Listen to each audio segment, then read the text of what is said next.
Hello friends, आप सभी का एक बार फिर से हार्दिक अभिनंदन है। जैसा कि आप सभी को पता है कि रेट 60 डे का जो मुहिम हमने चलाई थी, उसी के संदर्भ में अपन बात करते हैं इस वीडियो के अंदर उत्तल और अवतल दर्पण के उपयोग। ठीक है, तो इसके अंदर अपन देखेंगे कि किस प्रकार से उत्तल दर्पण का उपयोग कहां पर किया जाता है, अवतल दर्पण का उपयोग कहां पर किया जाता है। ठीक है, और इस वीडियो के अंदर अपन ये भी देखेंगे कि जो वक्रता त्रिज्या जो है और फोकस दूरी जो है, उन दोनों के बीच में किस प्रकार का संबंध होता है। तो इसी वीडियो के अंदर अपन सारा का सारा ये मैटर जो है वो डिस्कस कर लेंगे। ठीक है, तो अपने पॉइंट के ऊपर चलते हैं। सबसे पहले हमारा जो पॉइंट जो है, जो आपको सामने दिखाई दे रहा है, उत्तल और अवतल दर्पण के उपयोग। ठीक है, तो चलते हैं अपन क्वेश्चन यहां पर थ्योरी की तरफ कि उत्तल दर्पण का यूज कहां पर होता है और अवतल दर्पण का यूज कहां पर होता है। तो सबसे पहले अपन बात करें किसकी, अवतल दर्पण की। अवतल दर्पण, अवतल दर्पण। ठीक है, तो अवतल दर्पण का यूज जो है वो कहां पर किया जाता है, किस प्रकार से इसका यूज करके क्या क्या चीजें हो सकती हैं, तो इसके बारे में अपन देखते हैं। सबसे पहले बात करें अवतल दर्पण जो है, अवतल दर्पण का यूज करते हैं जो भी सेविंग जो होती है, सेविंग जो दुकानें होती है, वहां पर सेविंग मिरर के रूप में इसका यूज किया जाता है। तो वेरी इंपॉर्टेंट लाइन यहां पर हो जाती है, कई बार क्वेश्चन में भी पूछ लेता है कि सेविंग मिरर के रूप में किसका यूज किया जाता है, तो आप याद रखें किसका यूज करेंगे, अवतल दर्पण का। ठीक है, तो यहां पर याद रखेंगे कौन से मिरर के रूप में, सेविंग मिरर के रूप में, मिरर के रूप में, के रूप में। तो यहां पर सेविंग मिरर जो है, ठीक है, उसमें किसका यूज किया जाता है, यहां पर अवतल दर्पण का यूज किया जाता है। तो ये हमारा पहला पॉइंट है, इसका यूज हमने देख लिया। सेकंड पॉइंट जो है वो हमारा ये है कि इस दर्पण का जो यूज जो है वो गाड़ी जो है या फिर जो व्हीकल्स जो हैं उनकी हेडलाइट्स में यूज किया जाता है। हेडलाइट का मतलब यहां पर है अग्रदीप, जो आगे की जो लाइटें होती है इनके अंदर किसका यूज किया जाता है, अवतल दर्पण का। तो मैं यहां पर लिख देता हूं दूसरा पॉइंट कि अग्रदीपों में या गाड़ियों की हेडलाइट में, की हेडलाइट्स में, हेडलाइट्स में। ठीक है, अब बात ये करें कि हेडलाइट्स अगर नाम नहीं आए तो फिर क्या होगा। अगर आपसे सीधा कंसेप्ट में ये पूछ लें, सीधा क्वेश्चन पूछ लें कि गाड़ियों के अग्रदीप में किसका यूज किया जाता है, तो देखिए हेडलाइट्स को अपन बोलते हैं अग्रदीप। ठीक है, हेडलाइट्स इंग्लिश का वर्ड है और इसको अपन हिंदी में क्या बोलेंगे, अग्रदीप। तो ये चीजें आप याद रखें। तो अग्रद्वीप जो है, ठीक है, उनके अंदर भी किसका यूज किया जाता है, यहां पर अवतल दर्पण का यूज किया जाता है। ठीक है, तो दो तीन चीजें यहां पर क्लियर हो चुकी है। थर्ड जो है, जो इंपॉर्टेंट लाइन है वो ये है कि इसका उपयोग जो है वो सर्च लाइट के रूप में करते हैं। किसके रूप में करते हैं, सर्च लाइट्स, सर्च लाइट्स हो गई, ठीक है, या टॉर्च हो गई। ठीक है, टॉर्च में इसका क्या करते हैं, यूज किया जाता है। ठीक है, तो ये भी यहां पर क्या है, इसका इंपॉर्टेंट रोल है इसके अंदर भी। तो तीन प्रकार के यहां पर हमने यूज देखे हैं। पहला सेविंग मिरर के रूप में यूज करते हैं इसका। ठीक है, दाढ़ी वगैरह बनाने के लिए जिसका यूज किया जाता है उसमें कौन सा दर्पण होता है, अवतल दर्पण। वही बात करें गाड़ियों की हेडलाइट्स जो है, जो अग्रदीप जो है, उनके अंदर भी किसका यूज किया जाता है, अवतल दर्पण का। और वही बात करें टॉर्च के अंदर या फिर सर्च लाइट्स जो है, ठीक है, अंधेरे में जिनका यूज किया जाता है, वो सर्च लाइट्स जो है, वो और टॉर्च, इनमें किसका यूज करते हैं अपन, अवतल दर्पण का। तो यहां पर ये चार जो पॉइंट है वो अपने आप में वेरी वेरी इंपॉर्टेंट है, पर सेकंड नंबर जो पॉइंट है वो एग्जाम के पॉइंट ऑफ व्यू से बहुत ही ज्यादा इंपॉर्टेंट है। आपसे डायरेक्ट पूछ सकता है कि गाड़ियों की हेडलाइट में किस प्रकार के मिरर का यहां पर यूज किया जाता है। तो अपना अपना आंसर क्या होगा यहां पर, अवतल दर्पण का। ठीक है, जिसको इंग्लिश में अपन बोलते हैं कॉनकेव मिरर। ठीक है, क्या बोल देंगे, कॉनकेव मिरर, कॉनकेव मिरर। ठीक है, तो इतना आपको क्या रखना है, याद रखना है। ठीक है, सेकंड जो है, 4 नंबर जो पॉइंट है, हमारे शरीर के अंदर कुछ क्या होते हैं, छोटे छोटे पार्ट्स होते हैं, छोटे छोटे भाग होते हैं। जैसे मान लो दांत हो गया, ठीक है, कान हो गया, आंख हो गया। इनके अंदर कोई भी किसी भी प्रकार का विकार आ जाता है, ठीक है, किसी भी प्रकार से किसी प्रकार का रोग हो जाए, कुछ भी हो जाए, तो उस कंडीशन में अवतल दर्पण का यूज करके उन छोटे पार्ट्स को क्या किया जाता है, बड़ा आकार दिया जाता है, जिसे बड़ा दिखाई देता है, और उससे चिकित्सा क्या है, आसानी से उसका क्या किया जा सकता है, इलाज किया जा सकता है। तो सीधा सा कंसेप्ट है, जैसे अपन बात करें कान, ठीक है, आंख, ठीक है, या फिर वह दांत के उपचार हेतु इनका बड़ा प्रतिबिंब, यानी कि ये क्या होते हैं, शरीर के छोटे पार्ट्स होते हैं और इससे क्या है, आसानी से वो विकार जो है वो दिखाई नहीं देता है। तो इस दर्पण का यूज करके उन छोटे पार्टों को क्या किया जाता है, बड़ा किया जाता है, जिससे उसे आसानी से उसका क्या किया जा सके, इलाज किया जा सके। ठीक है, तो डॉक्टर्स किसका यूज करते हैं, उसके अंदर अवतल दर्पण का यूज करते हैं बड़ा प्रतिबिंब बनाने के लिए। तो आंख, कान, आंख व दांत के उपचार हेतु इनका बड़ा प्रतिबिंब बनाने के लिए, क्या बनाने के लिए, इनका लार्ज इमेज बनाने के लिए किसका यूज करते हैं डॉक्टर, अवतल दर्पण का यूज करते हैं बनाने में। तो ये हमारे 4 पॉइंट जो है वो वेरी इंपॉर्टेंट पॉइंट है। ठीक है, परमाणु भट्टी में भी इसका यूज किया जाता है, तो वो चीजें अलग हैं, पर ये 4 जो पॉइंट्स जो है वो अपने आप में बहुत ही इंपॉर्टेंट रोल प्ले करते हैं। तो आपको मैंने एक चीज बताई भी है, जो सेकंड जो है वो वेरी वेरी इंपॉर्टेंट है। आपको सीधा पूछेगा कि हेडलाइट्स में किस मिरर का यूज किया जाता है या फिर सेविंग मिरर में किसका यूज किया जाता है। तो ये आपको छोटी छोटी जो चीजें हैं वो आपको पकड़नी है और एग्जाम में आपको सही क्लिक करके आना। तो ऑप्शन नंबर यहां पर, सॉरी, 1 नंबर और 2 नंबर जो यूज जो है वो अपने आप में बहुत ही इंपॉर्टेंट है। तो याद रखेंगे ये चीजें, बस 4 ही यूज आपको याद रखने हैं परीक्षा की दृष्टि से। फर्स्ट और सेकंड जो है वो इंपॉर्टेंट है, इनको थोड़ा सा ध्यान में देख लीजिए। ठीक है, चलिए बढ़ते हैं अपन नेक्स्ट, जिसका नाम है दूसरा दर्पण। कौन सा हमने देखा, गोलीय दर्पण में 2 प्रकार के दर्पण के बारे में हमने पढ़ा था। तो दूसरा दर्पण जो है वो है उत्तल दर्पण। कौन सा दर्पण है, उत्तल दर्पण। उत्तल दर्पण जिसको अपन इंग्लिश में बोलते हैं कॉन्वेक्स मिरर। कौन सा बोलेंगे, convex mirror, convex, convex mirror. ये लो कॉन्वेक्स मिरर।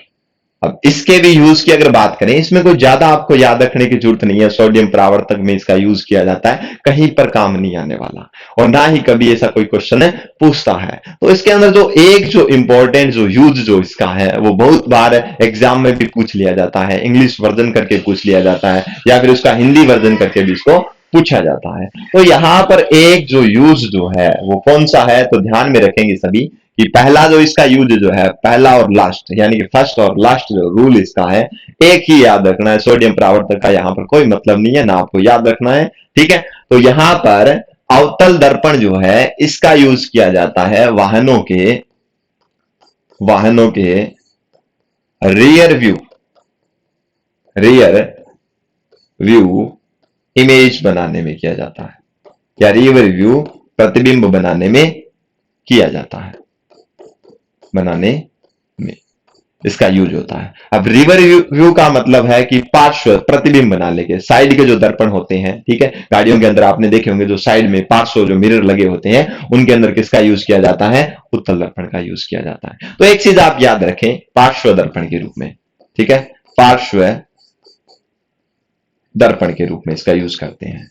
ठीक है, साइड के अंदर मिरर होते हैं जिसके अंदर इसका यूज किया जाता है, जिसके अंदर क्या होगा कि पीछे का जो एरिया जो है, पीछे का जो दृश्य है उसको दिखाई देने के लिए, उसको अच्छी तरीके से देखने के लिए इसका यूज करते हैं। देखिए यहां पर बात करें अपन उत्तल दर्पण की, तो इससे बनने वाला जो प्रतिबिंब है, हमने पहले भी इसके बारे में डिस्कशन किया था कि इससे जो बनेगा प्रतिबिंब वो बनेगा आभासी।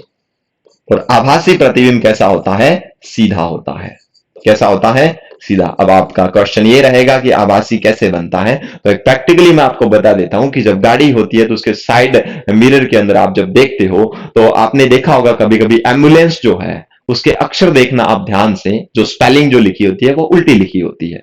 ठीक है, तो जैसे ही आप गाड़ी के अंदर साइड वाले मिरर से पीछे की तरफ आप झांक के देखते हो तो एम्बुलेंस का जो उल्टा लिखा हुआ जो मीनिंग है वो आपको क्या दिखता है, सीधा दिखता है। तो इसका मतलब सीधा सा कंसेप्ट हुआ कि उत्तल दर्पण जो प्रतिबिंब कैसा बना रहा है, सीधा बना रहा है। ये मेरा एक छोटा सा आपके सामने एक एग्जांपल था जिसके थ्रू आप इसको आसानी से समझ सकते हो। तो कुछ एक चीजें हैं साइंस के अंदर जिसको हम प्रैक्टिकली या डेली यूज के अंदर बहुत बार देखते हैं, पर हम इसको चीज को इग्नोर कर देते हैं। तो साइंस को अगर डेली रूटीन को उसके साथ कनेक्ट करके पढ़ोगे तो वास्तव में इजी हो जाएगी, रटने की इसको जरूरत नहीं पड़ने वाली है। तो सीधा प्रतिबिंब बनता है, ये आपने देख लिया होगा। एम्बुलेंस का एग्जाम्पल आप बेटर समझने में आप कर सकते हो इसको, ठीक है। तो यहां पर आभासी का फिर मतलब क्या होगा, आप ये भी तो पूछ सकते हो कि आभासी का मतलब क्या है। तो आभासी का मतलब यहां पर है कि जो भी आप उस साइड वाले मिरर के अंदर जो प्रतिबिंब आप देख पा रहे हो, वो प्रतिबिंब आप निकाल करके किसी सीट पर प्रिंट नहीं करवा सकते या किसी पर्दे पर प्राप्त नहीं कर सकते। आप सिर्फ उसके अंदर देख सकते हो, पर वो जो इमेज जो अपने साइड वाले मिरर में बन रही है, हम उसको निकाल करके किसी प्रिंट आउट उसका प्रिंट आउट नहीं ले सकते हैं, किसी पर्दे पर इसको प्राप्त नहीं किया जा सकता है। अगर पर्दे पर प्राप्त नहीं किया जा सकता है तो इस प्रकार से जो बनने वाले प्रतिबिंब है वो कैसे होंगे, आभासी होंगे।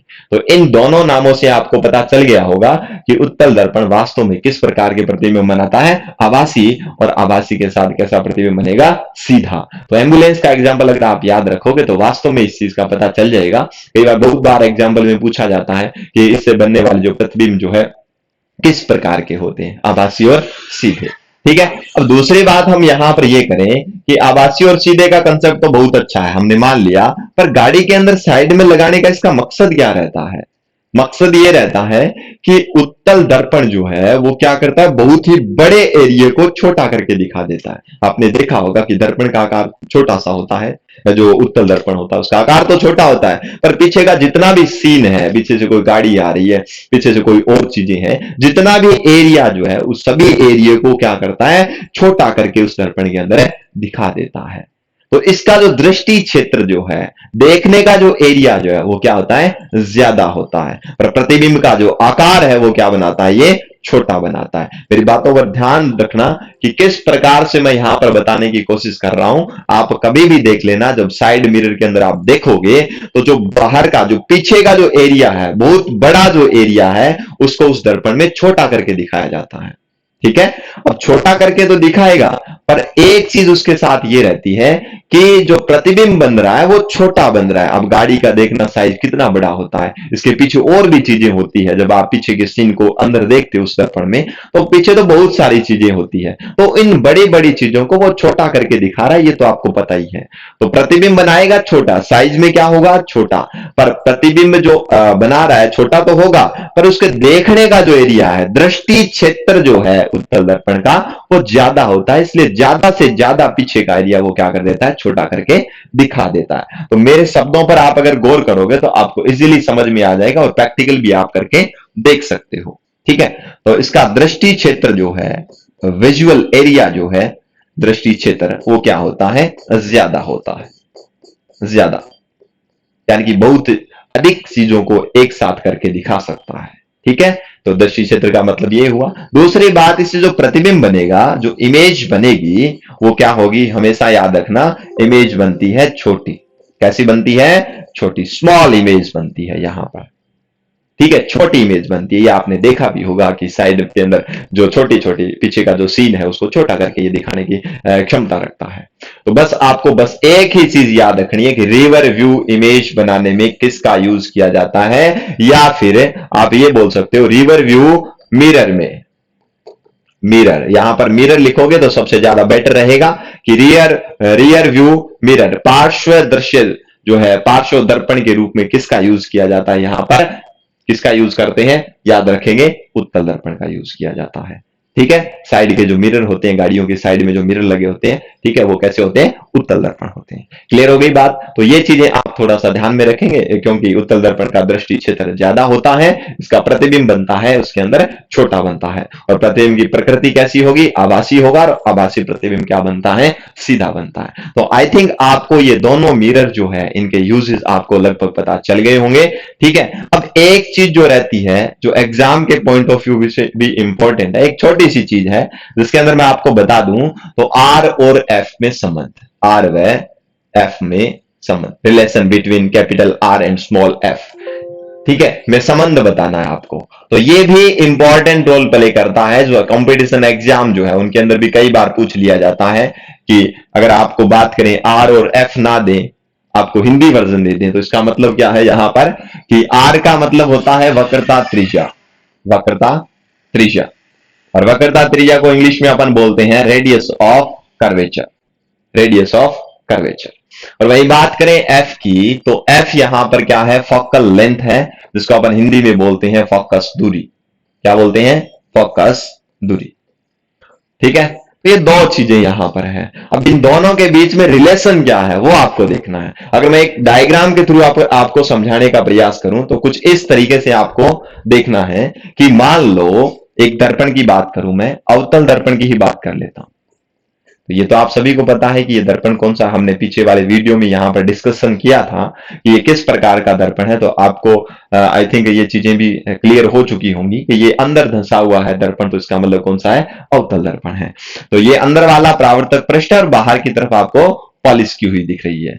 यहां पर जो चीज दिख रही है वो है पी, यानी कि परावर्तक पृष्ठ का बीच का बिंदु कहलाता है ध्रुव।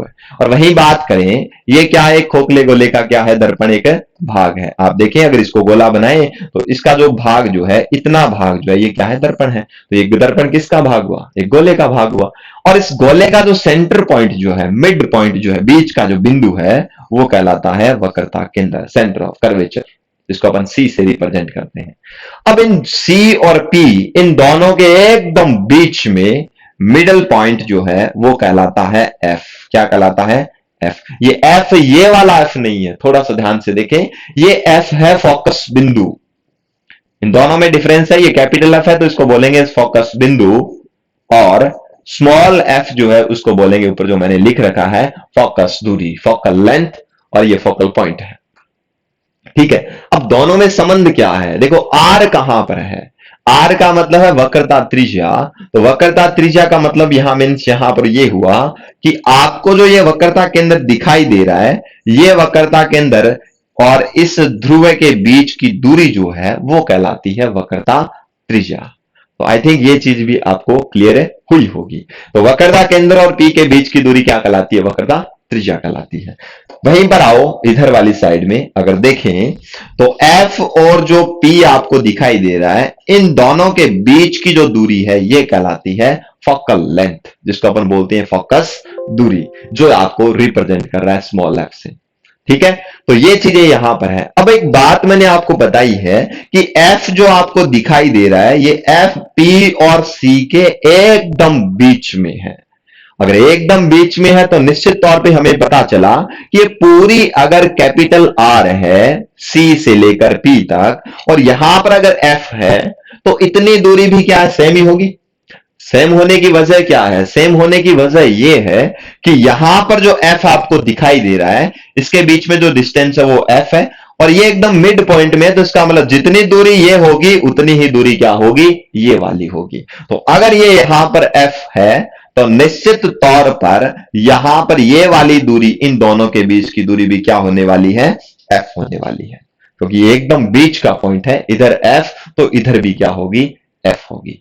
अब आप बताओ आर और एफ में क्या संबंध है। देखिए इतनी दूरी क्या है, आर है, और इतनी दूरी में क्या आ चुकी है, एक तो एफ ये आ चुका है और एक एफ ये आ चुका है। तो आप आर के इक्वल क्या बताना चाहोगे, देख के बता सकते हो। अब तो आर के इक्वल आप क्या बताना चाहोगे, तो मैं आपको बता देता हूं। अगर आप वक्रता त्रिज्या आर को रिप्रेजेंट कर रहे हो तो इस डायग्राम के थ्रू ही आपको पता चल रहा है कि यहां पर जो एफ जो दिख रहा है और यहां जो आपको एफ दिख रहा है, ये दोनों क्या होंगे, इस आर के बराबर होंगे। तो एफ और एफ कितने हो गए, 2f। कितने हो गए, 2f। तो सीधा सा कंसेप्ट यहां पर ये हुआ कि जो आपकी वक्रता त्रिज्या जो है, क्या है, वक्रता त्रिज्या, ये किसकी दुगनी होती है, दोगुनी है। देख दो, दो गुनी, दो गुना में है एफ के, तो किसकी दुगनी होती है, फोकस दूरी की।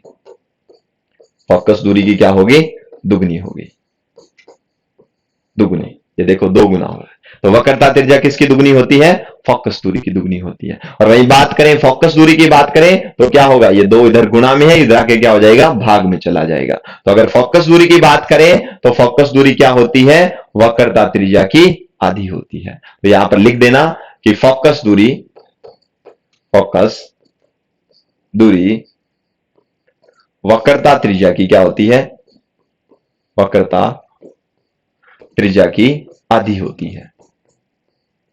त्रिज्या की आधी, आधी होती है।